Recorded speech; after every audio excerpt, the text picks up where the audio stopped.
grabar. Bien, estamos en la tutoría del módulo 3 de lenguajes e identidades del 25 de marzo, bueno, de 2026 a las 11 de la mañana.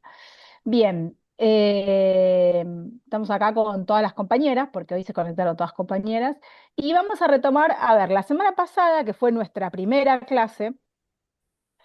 Como fue la primera, tuvimos que dar mucha intro sobre toda la presentación, todo la gran materia, ¿no? Que es el bloque este y, bueno, también las cuestiones administrativas de conexión, de uso del campo. Entonces, nos quedó muy cortita la semana uno. Entonces, nuestra propuesta hoy es poder retomar algo de la semana pasada, porque lo hicimos un poco a lo último, como que nos aceleramos y sí también avanzar con la 2. Entonces vamos a hacer eso. ¿Te parece, Brem? Perfecto, entonces esperen que voy a poner para compartir, ténganme paciencia,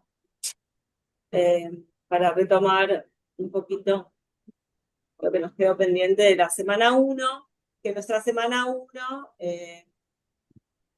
tiene bastante, esperen que lo voy a poner como en el rol que ustedes lo ven, que Sí. el rol a estudiante. Entonces, esperen, ¿se ve bien? Información general, no. Eje uno. Repasamos entonces que nuestra materia, nuestro módulo tiene algunos ejes y estamos en el eje uno, que se llama Ujú. literatura y arte. Y vamos a repasar algunas cuestiones de la semana uno, que hablamos un poco de los lenguajes literarios y artísticos. ¿Sí? ¿Se acuerdan que la presentación de la semana tenía que ver con este collage y que empezamos entonces a pensar que el arte, las expresiones artísticas tal vez son más amplias de lo que uno piensa? Y pudimos también, no sé si pudieron ver en sus casas este video de nuevo, el de Borges, que es interesante, que tiene algunos disparadores teóricos para hacernos estas preguntas que nos hacemos, que nos vamos a estar haciendo constantemente, y que no tienen una única respuesta, sino que nos ayudan a pensar, ¿no? A profundizar sobre el arte, la literatura, qué es, podemos decir qué es.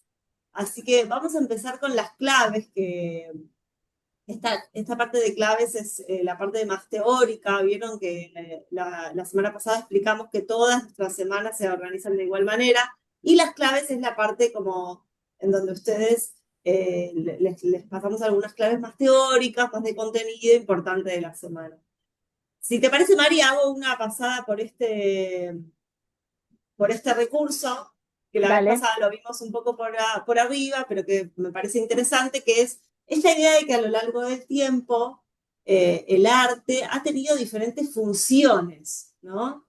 Eh, y que eso va variando a lo largo del tiempo. Piensen que existe arte desde que casi que existe la humanidad, el hombre, ¿no? Esta necesidad humana de expresarnos, de hacernos preguntas, de buscar símbolos, de representación. Bueno, tenemos entonces esta primera imagen que tiene que ver con las pinturas rupestres, que son prehistóricas. Imagínense desde la época primitiva que el ser humano necesita de alguna manera eh, hacer algún tipo de escena, de figura dentro de las cavernas para expresar tal vez su vida cotidiana, que tenía que ver más con la caza, ¿no? La recolección.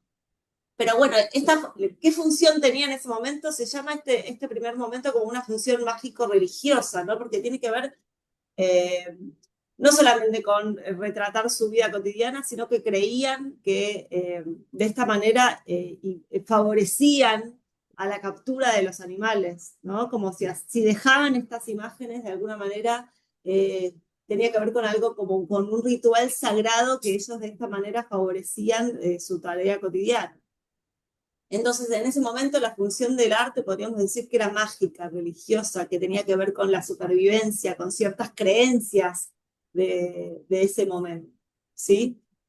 No es que se buscaban que las imágenes sean bellas o estéticas, sino que sean tal vez las maneras de convocar a los dioses para que la casa sea provechosa. A lo largo del tiempo aparece otra función, que es en la Edad Media. La Edad Media es un momento en el cual se apoya mucho en el arte, que también tiene una función religiosa, pero aparece también la didáctica. Es una manera que encuentran para, a través del arte, explicar algunas escenas que están vinculadas con las escenas de la Biblia, ¿no? Entonces, para poder explicarle a los pueblos algunas escenas, se basan mucho en el arte medieval, que son este tipo de figuras que si se fijan, vieron que son como en dos dimensiones, casi que no tienen profundidad. Esta es una característica de las pinturas de la Edad Media. Tener profundidad tiene que ver, vieron cuando uno ve una fotografía que tiene como una diagonal que va hacia adentro y uno puede imaginar esa espacialidad. En cambio, en estas son más bien en dos dimensiones. Dos dimensiones es como base y altura. No pareciera tener profundidad este tipo de escena. ¿Y cómo era que se producía el arte? Bueno, las clases dirigentes se encargaban a los artistas la creación, la representación de este tipo de escenas de pasajes de la Biblia. ¿Sí? Pasa el tiempo y aparece lo que quizás conocemos más hoy, ¿no? El arte como ligado como a una función estética. ¿Alguien sabe lo que es la estética? La estética es lo que vemos, algo que es lindo, que Sí, perfecto.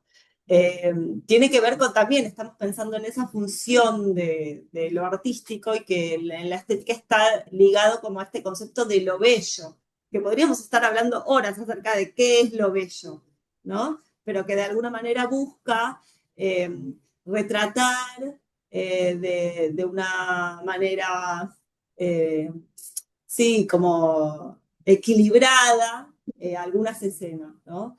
Aparece lo estético, aparece lo ornamental y decorativo, ¿ven? Como en esta segunda imagen que se dice que es como lo barroco porque está como muy recargado. Pero bueno, como verán, ya no es solamente una función religiosa, didáctica, sino que ahora sí el arte se vuelve autónomo y aparece como el arte cuya funcionalidad no tiene algo práctico vinculado con la vida de los hombres, sino más tiene que ver con esto de crear objetos, obras bellas, ¿no?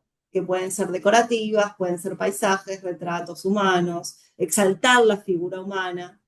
Estoy resumiendo siglos de arte, pero solamente como para ejemplificar como las diferentes funciones, como que el arte no siempre tuvo la misma función, ¿sí? Aparece esta cuestión como de este pensamiento más humanista de la figura del hombre en el centro, que también está ligado con ciertos avances en otros campos, como los filosóficos, ¿no? O los científicos. Pero bueno, eh, a grandes rasgos tiene que ver con una nueva función tal vez más cercana a la que conocemos hoy en día, ¿sí?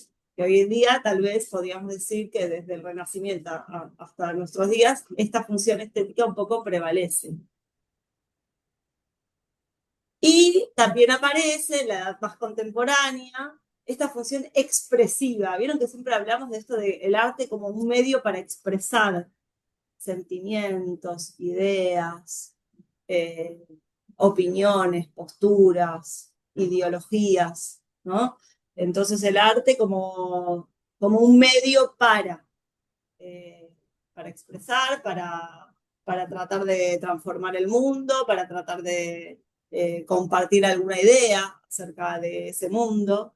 Eh, y, y las motivaciones del arte, bueno, pueden ser un montón, ¿sí? Pero bueno, aparece esta función expresiva. Vieron que está la imagen de Kandinsky, que después ya vamos a ahondar, que es una obra de arte abstracto, y la de al lado es una obra de Berni, que vamos a ver justamente en la semana 2. Así que este es un recurso interesante como para empezar a pensar, bueno, ¿qué es el arte, no? ¿Y cuál es su función? Y la respuesta un poco tiene que ver con esto. Bueno, la función va variando de acuerdo al momento histórico, ¿sí?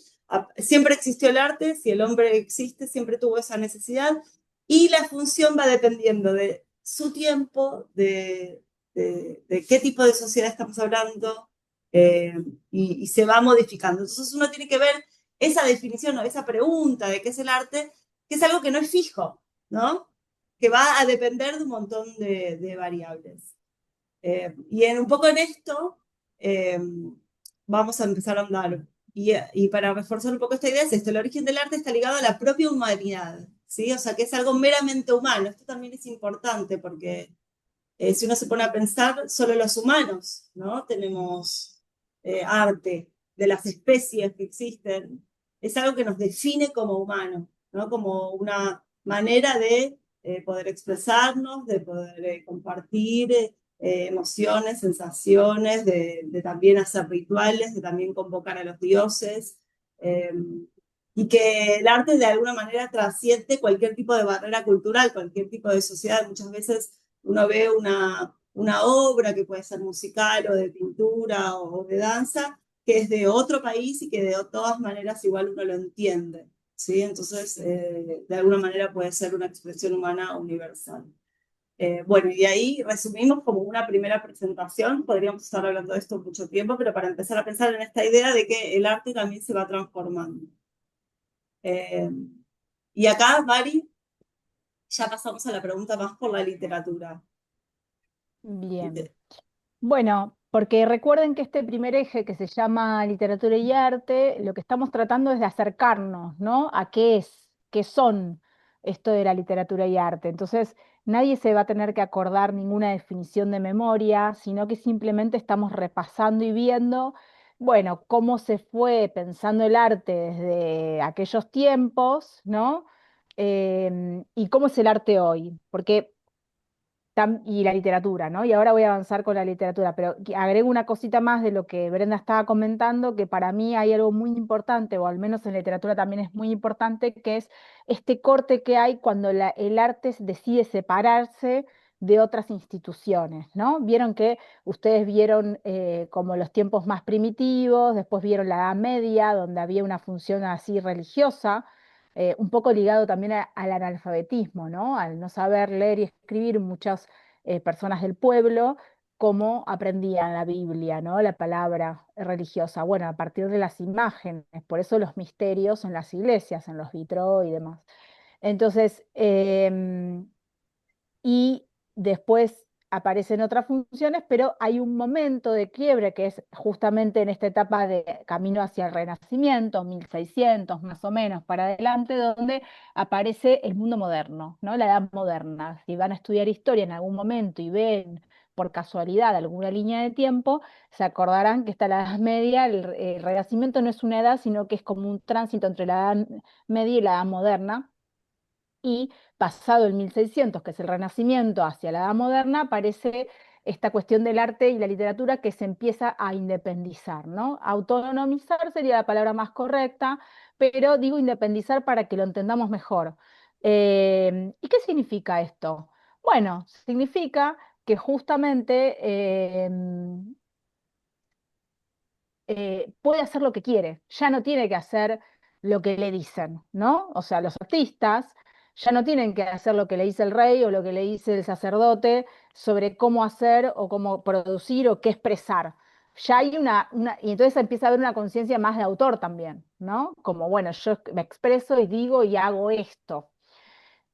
Eso por un lado, eso en mi punto de vista histórico, pero si tuviéramos que pensar, bueno, qué es la literatura, ¿no? Así como pensamos qué es el arte, eh, ¿este video se puede reproducir, Brenda? Espera que dejo de grabar.